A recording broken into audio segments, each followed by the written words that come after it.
Buenos días, querido Fernando, ¿cómo te va? Un gran saludo y un gran abrazo a toda tu audiencia. Como siempre, qué gusto estar aquí a la orden.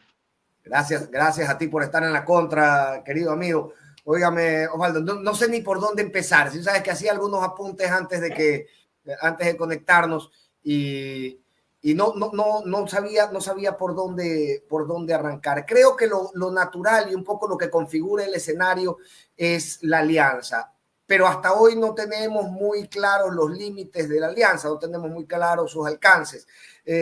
¿Cómo le das lectura tú a esto, Osvaldo? ¿Te parece que es algo que sí transparentemente llevaron a la mesa todos, acordaron hasta dónde era el límite, o esto se va ampliando o se va pateando la pelotita según cómo las circunstancias se le vaya presentando a las agrupaciones políticas? Bueno, el primer paso se dio, y lo celebro, que fue la designación, que fue la organización de una, digamos, de una directiva, donde me parece que todos los sectores, grupos, están representados, tanto como el oficialismo, como los socialcristianos y el correísmo. Y creo que en gran parte el correísmo ha salido bastante, digamos, bien, no sé si cumplidas las palabras, ¿no? Tienen, tal vez no puedan ir por la cabeza de la fiscal, como muchos dicen, que eso me genera, me parece raro que a la asamblea le exigen que la seguridad, que no es su competencia, pero cuando quiere fiscalizar a alguien, no les gusta que fiscalice a los que les caen bien, pues, ¿no? Sí. Entonces, tal vez no sé si logren los votos para destituir a la fiscal o a cualquier funcionario, pero tienen una mini fiscalía, que es la comisión de fiscalización. Y así como la fiscal puede allanarlos pasando un día, porque yo qué sé, porque está nublado en algún lugar, del mismo modo ellos la pueden llamar a comparecer también todos los días. Entonces es como una mini fiscalía que se les ha otorgado, sumado también al hecho de espacios en el CAL y en la representatividad parlamentaria. Entonces, me parece que ahí todos han ganado, pero ahora viene la parte, digamos, estructural, ahora viene lo de fondo, que es la reforma tributaria, que celebro, y esto hay que reconocerlo, por lo pronto, al menos lo que he revisado, no hay por un golpe artero y letal No. a la clase media como en el gobierno de Lazo, ¿no? Que hasta ahora, bueno, no puedo, Ortega y Gasset decía yo soy yo y mis circunstancias y no puedo basarme solo en mi caso personal, pero mucha gente tuvimos o estamos haciendo un gran esfuerzo para terminar de pagar ese cobro lesivo que tuvo la clase media en el año 2022. Entonces, bien la reforma tributaria, que no hay un atentado contra la clase media, que es la que en teoría más consume, y vi cosas que ojalá en el transcurso del tiempo, yo creo que lo de fondo no es a ver cómo tapamos con 800, con 1000, con 1200, sino a lo largo del tiempo. Ojalá estas ideas que tiene el joven presidente tengan efecto. Por ejemplo, este tema de contratar a chicos de los colegios e instituciones públicas me parece interesante. Este tema de reducción impositiva, tributaria en función de la gente, pero tiene que ser a la gente que contrate, pues, no esos sapos que digamos, te despiden y te ponen como nuevo, ¿no? Bajo una nueva modalidad. Entonces, ojalá estas propuestas o estas medidas que hace, por lo menos lo que medio he leído, tengan efectos y se pueda recaudar. Y no solo esa es otra lectura, no sé si equivocada, sobre el tema de la recaudación tributaria, de la amnistía tributaria. El problema no son los intereses y las multas. El problema es que te paguen. Eso es lo de fondo. Entonces, ojalá, más allá de ofrecerles todas las amnistías tributarias o todos los perdones a las multas, haya la fuerza de parte del Estado para cobrar esos valores que te... ¿Perdón? Claro, que hagas caja, que al final es lo que necesita el Estado, ¿no? Pero que use la potencia del Estado para cobrar eso. Eso es lo de fondo. Porque yo te puedo decir cuánta gente impaga que existe de diferentes cosas. Sabes que no te cobro los gastos legales, pero la idea es que paguen. Entonces, creo que lo de fondo es eso, que el Estado ejerza toda su potencia cobrando estas acreencias pendientes para que efectivamente entren por lo menos más de 1.000 millones a la caja. Claro. Ahora, Osvaldo, hablabas del tema de la fiscal y ahí tenemos dos escenarios prácticamente. El primero, un escenario donde todas las agrupaciones políticas aliadas en principio con el correísmo dicen no estamos plegando al asunto de la fiscal. Y luego un correísmo aventurándose, aún sin saber si tiene los votos o no, a impulsar este juicio político. ¿Cómo se observa esto al margen de la alianza, Osvaldo? ¿O podría rasparla, podría volver más difícil la relación entre las agrupaciones políticas aliadas en este momento? A ver, de acuerdo a la ley, la Asamblea, he revisado la Constitución desde el preámbulo hasta el final y no he encontrado en ninguna parte que la seguridad, por ejemplo, sea competencia del Poder Legislativo. Lo que sí es competencia es la facultad de legislar y fiscalizar. Entonces, que una bancada o que determinado grupo de asambleístas solicite el llamado juicio político de determinado funcionario sujeto a control político, yo no le veo absolutamente nada de extraordinario, nada de truculento. Al contrario, es el ejercicio de funciones. Ahora, la obtención de los votos para los efectos ya es otra historia, y más que eso, las causales, digamos. Quisiera yo saber cuáles son las causales, no es que porque me caes mal o por influjo psíquico, sino las causales. Entonces, cuando sepamos las causales, yo creo que podría tener mayores elementos de juicio, como para más que establecer. Yo no puedo discutirle el derecho de la Asamblea de hacer un juicio político. Eso es ridículo. Lo que sí puedo objetar son los causales, las causas, las razones. Así que esperemos a ver cuáles son las causas, y una vez que tengamos las causas, bueno, yo te podría decir si estoy de acuerdo o no con la censura de esta funcionaria. Oye, donde sí tenemos causas es para el pleno que se está instalando en este momento. Quedó ya para votación el juicio político a Lasso. Había sido una propuesta también del correísmo. ¿Cómo lees que se le dé paso de inmediato? Entiendo que había un plazo en la ley orgánica de la función legislativa que exigía que a los 5 días se vuelva a convocar para votación, pero al parecer aquí no han encontrado ninguna traba ni oposición para continuar con esto, Osvaldo. A mí me parece que Lasso tiene dos derechos, ¿sí? Que voy a tener que decirlo. El primero, el derecho al juicio a la historia, ¿sí? Ese es el derecho que tiene todo mandatario, bueno, malo o Lasso, ¿no? Adicional al juicio a la historia, a la responsabilidad civil o penal de ser el caso, que eso debe determinarlo las autoridades y con un debido proceso si es que fuera el caso. Al margen de que pueda o no pueda gustarme, y más allá de que pueda gustarme, yo creo que las consecuencias son las que más que gustarme no puedo vivirlas con tranquilidad. Creo que un juicio de ese tipo o una situación, desde mi punto de vista, es una sanción de orden moral, y para mí, habiendo cosas más importantes y necesarias. O sea, yo he sido muy crítico con el gobierno de Lasso, pero muy, muy crítico. Y más que crítico, vivo la tragedia del gobierno de Lasso, las consecuencias de eso. Pero creo que el juicio de la historia y el juicio de la justicia humana, si es que fuera el caso, es el más indicado, y con el debido proceso, obviamente, y con los tiempos. Y de ahí a que, bueno, vamos a censurarlo para que haya un candidato menos de derecha en 2 años, no lo sé, o año y medio, no le encuentro honestamente el sentido. Ahora, si hay razones de orden legal, porque si hay algo que yo le reconozco a Henry Kronfle, es lo formal que es, y toda su vida ha sido así el señor Henry Kronfle, seguramente habrá razones legales, pero desde mi opinión, creo que es innecesario. Creo que no le encuentro sentido. Yo creo que hoy por hoy el presidente Lasso debe pesarle más su cabeza con su almohada cuando duerme que estar haciéndole un juicio político, para mí totalmente innecesario. De acuerdo, y ahí es donde yo iba, ¿no? Por un lado se sientan las agrupaciones políticas más fuertes y dicen, ok, conformemos esta planadora porque tenemos prioridades y tenemos que hacer abstracción de nuestras diferencias. La prioridad es el país y el avance del país. Y por otro lado, luego fluye, pero como en carril libre, el juicio político a Lasso como primera prioridad a uno de la Asamblea. Digamos, han estado trabajando esta semana, se aprobó, no es menor tampoco, la ley de igualdad de género, igualdad salarial de género con la totalidad de los votos del pleno, eso es también celebrable, pero más allá de eso, luego de sentarse a plantearse escenarios de priorización de los asuntos nacionales, lo primero que hace la Asamblea es darle calle al tema de Lasso. Hay una cierta contradicción ahí en cuanto a las propuestas y los objetivos políticos.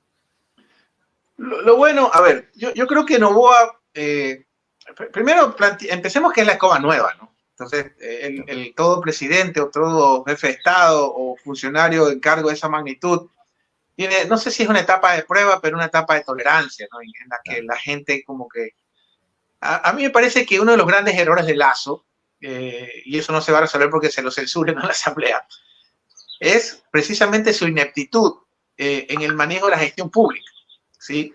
Yo he revisado una vez más la Constitución y está clarísimo que la competencia exclusiva de la seguridad es del Poder Ejecutivo, más que la competencia, el delinear la política pública, que es la seguridad. Cuando uno revisa la Constitución o el CODAC, los municipios pueden hacer barra, pagar los juguetes de Navidad para los hijos de los policías, poner gasolina, camionetas, los almuerzos, pero los GATS no estipulan o delinean la estrategia o la política pública de seguridad, mucho menos la Asamblea. Entonces, por ejemplo, cuando hablamos de seguridad, para mí la solución está en manos del presidente Noboa en este momento, y eso es clave. Sí me dejó un poco pensando el que no haya estado listo un gabinete desde el vamos. Sí me preocupa que no haya un solo indígena o no estemos los afros o los indígenas en el gabinete, no haya un solo indígena o un afrodescendiente en el gabinete presidencial.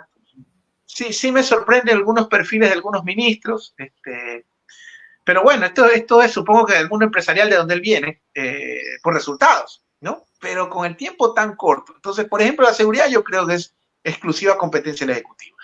Y no creo que esto se resuelve como Bukele, pues, ¿no? Que es la cárcel más grande del mundo, que no darle de comer a los reclusos. Por ahí no viene.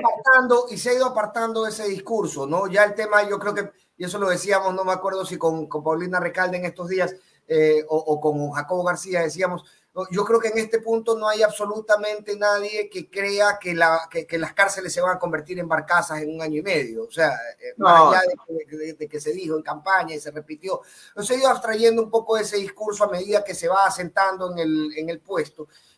Sin embargo, no termina de definirse si se va a unificar el Ministerio de Gobierno y el del Interior en cabeza de Mónica Palencia. Y decíamos, hubo una demora significativa en sentar al ministro de Finanzas, que era algo que uno hubiera esperado se diera en las semanas subsiguientes al triunfo electoral.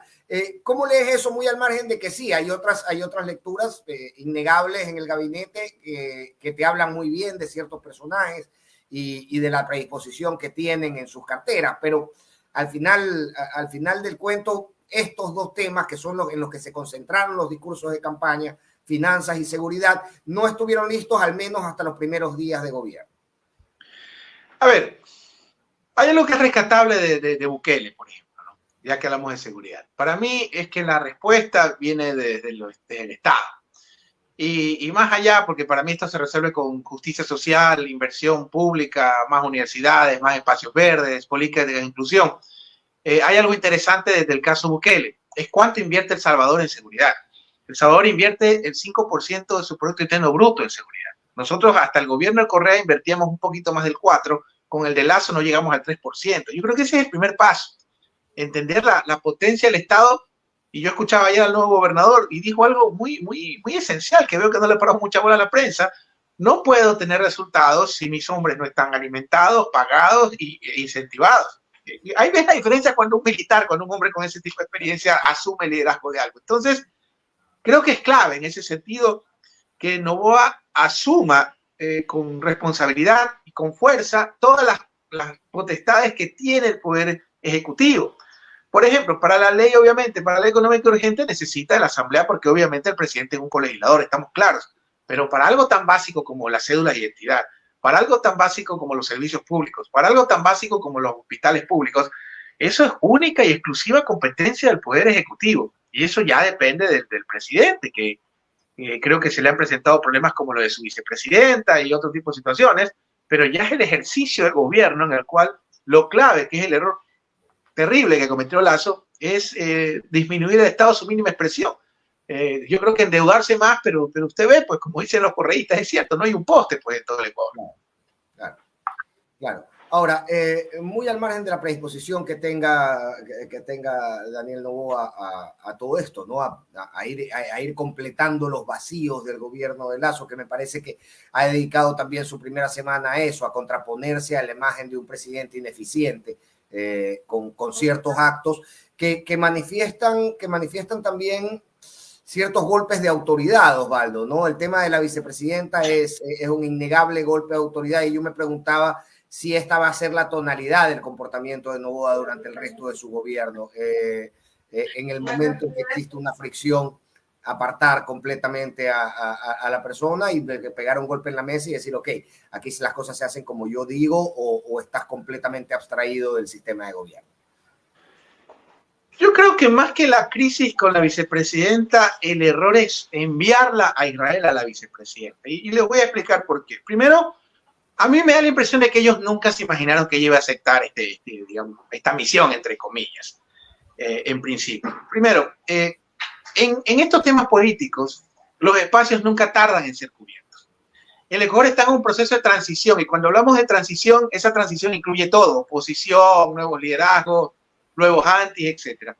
El anticorreísmo radical que existe, quieras o no, ¿sí? Está huérfano, pues no vas a comparar o sea, es muy difícil que tú presentes a la señora Romo o a Lazo como opción.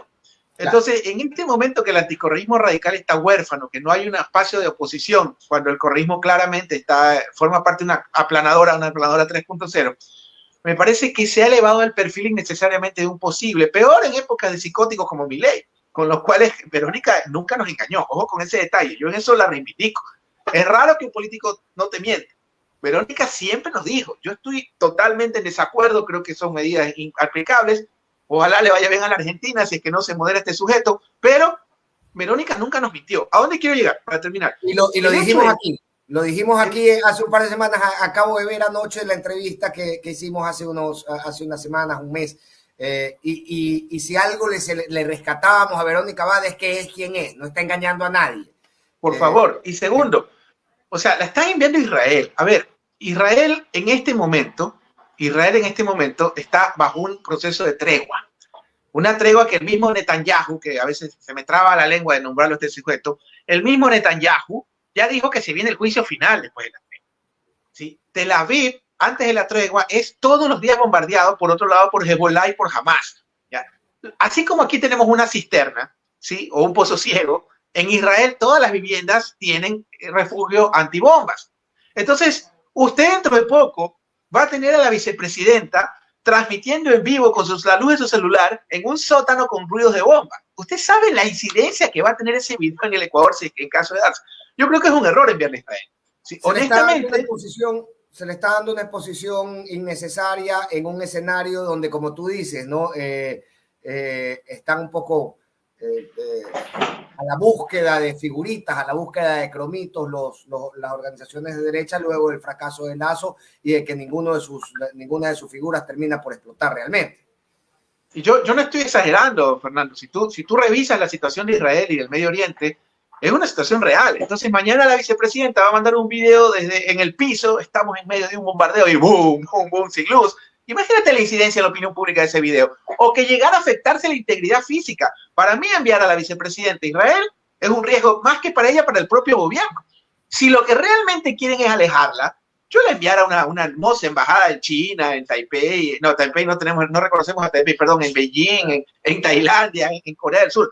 Para mí es un error grave enviar a la vicepresidenta de la República de Israel por las situaciones, porque yo creo que ellos nunca pensaron que ella iba a aceptar este mandato. Así que si a mí me preguntan, yo le cambiaría la misión, porque el presidente lo puede hacer, o por último que se siente a hablar con ella. O sea, al final del camino esa es la democracia y no podemos comparar a las vicepresidentes, digamos, como un ministro, porque el vicepresidente, nos guste o no, viene en la papeleta con el jefe de Estado, por las razones que tú quieras, pero está legitimado por las instituciones. Yo no veía una crisis de presidente y vicepresidentes el día 1, desde la época en que Velasco Ibarra y Jorge Zavala Vaquerizo estuvieron en el poder, con la diferencia que en esa elección se eligió vicepresidente separada, claro. Así es. Así es. Separada puede pelearse desde antes incluso.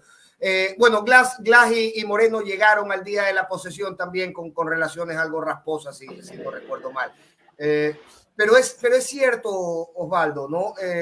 Pone en agenda a una vicepresidenta, o pone en el titular a una vicepresidenta que normalmente no estaba acaparando titulares, o si los acaparaba era para mal. La vicepresidenta dijo que las mujeres embarazadas no deberían cobrar igual. La vicepresidenta, la candidata a vicepresidenta dijo que la educación y la salud no son derechos. Es decir, los titulares que tenía la señora Abad eran en general negativos, muy al margen de que tú y yo decimos, ok, siempre fue transparente, siempre supimos lo que piensa.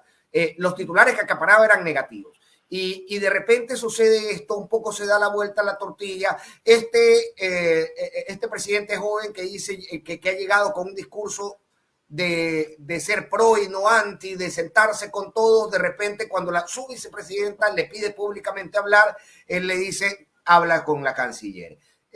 ¿Cómo se lee todo este escenario, no? Y a mí se me escapa otro error que comete, creo yo, el Ejecutivo. O sea, a ver, están desmantelándole la vicepresidencia. Tú sabes en Quito cómo toman esto de desmantelar instituciones, ¿no? Están desmantelando la institución. La están mandando a una guerra. Y yo te voy a poner un ejemplo. Cuando yo fui dirigente estudiantil, y recordarás aquellos tiempos, lo que pasa es que usted como buen Manaba tiene buena vejez. Nosotros, en cambio, los del Chimborazo, los de Colta, envejecemos más rápido. Yo recuerdo grandes momentos de tu dirigencia estudiantil, Osvaldo, y tú no tienes una idea cómo me los disfrutaba yo. Ustedes eran un par de añitos mayores que yo. Entonces yo seguía en colegio y los veía llegar a ustedes de hacer política universitaria y me divertí un montón. Bueno, yo te quiero contar una anécdota que viene al caso, ¿no? Y me voy a pasar un poquito del tiempo porque tengo otro compromiso familiar y de prensa, pero no hay problema. Mira, cuando yo era dirigente estudiantil, lo recuerdo clarísimo, nos llegaron 6 casos y algunos grandes profesionales hoy día, de 6 estudiantes que tenían un proceso de expulsión de la universidad. Estos 6 estudiantes tenían la particularidad que eran los más aguerridos reaccionarios opositores a la tendencia a la cual yo representaba en aquel momento. O sea, eran nuestros contradictores, pero naturales, ¿ya? Pero con una fuerza, tú no tienes ideas. De hecho, el día de ese proceso me saludé con ellos y con ellas, ¿ya? Ese día que nos llegó el proceso, me reuní con mi gran hermano, amigo, muy querido, mi gran hermano, me vas a recordar, Iván Castro Calderón, que ahora vive en México. Claro. Iván y un saludo a Iván si nos está viendo, que ya hizo su vida en México. Entonces, Iván era el otro delegado del Consejo Universitario y nos reunimos, recuerdo, en su casa, ¿ya? A revisar el expediente. Y nosotros llegamos a la conclusión, siendo nuestros contradictores políticos radicales, que era una injusticia que sean expulsados.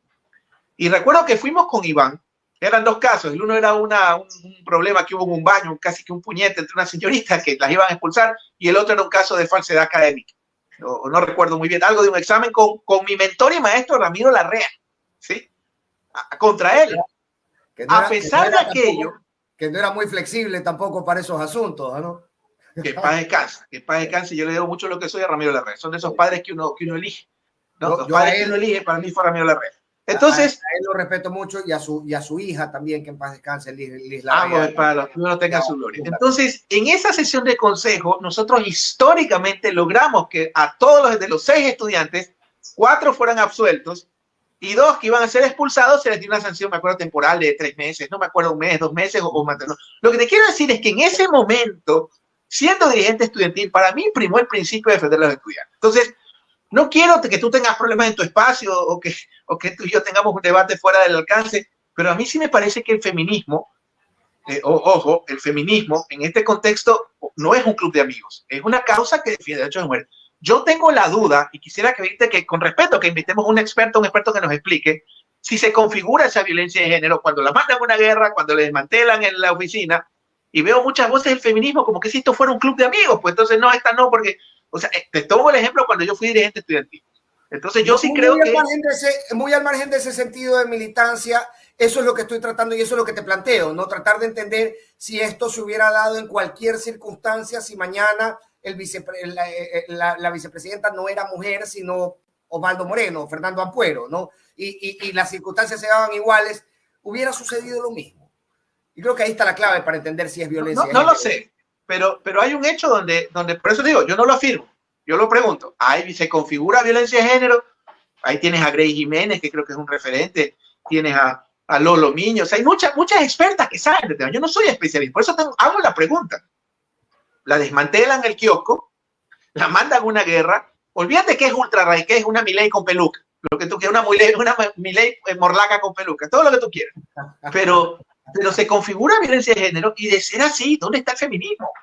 O sea, el feminismo, porque yo, mira, yo le aprendí a coger respeto y entenderlo cuando por mi trabajo desde México y la Argentina, que tú sabes que permanentemente estoy movilizándome, yo soy un hombre y no lo oculto totalmente en ese aspecto conservador, en muchos aspectos, pero entiendo que estos temas los discuten los parlamentos del mundo, entiendo que yo, estando en contra del aborto, entiendo que hay que debatirlo, o sea, yo no te digo que hay que mandar la Inquisición o cerrarnos, hay que debatirlo, entenderlo, porque para mí ya es un tema político que está en la discusión y en la agenda del mundo.